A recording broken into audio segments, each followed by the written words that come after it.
Welcome to God words miracles YouTube ఛానల్కు విచ్చేసినందుకు వందనములు. ఈరోజు 1 minute 1 sentence బైబిల్ రీడింగ్ భాగంలో ఆది కాండము 6వ అధ్యాయము 18వ వచనం నుండి 22వ వచనం వరకు చదువుకుందాం. అయితే నీతో నా నిబంధన స్థిరపరచుదును, నీవును నీతో కూడా నీ కుమారులను నీ భార్యయు నీ కోడలను ఆ ఓడలో ప్రవేశింపవలను. మరియు నీతో కూడా వాటిని బ్రతికించి ఎంచుకొనుటకు సమస్త జీవులలో అనగా సమస్త శరీరుల యొక్క ప్రతి జాతిలోనివి రెండేసి చొప్పున నీవు ఓడలోనికి తేవలను. వాటిలో మగదియు ఆడదియు నుండవలను.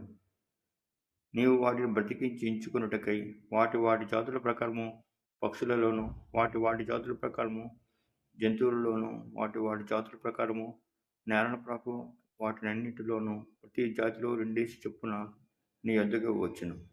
మరియు తినుటకు నానా విధములైన ఆహార పదార్థములను కూర్చుకొని నీ దగ్గర ఉంచుకొను, అవి నీకును వాటికి ఆహారమగునని చెప్పాను. నోహహు అటులే చేసెను.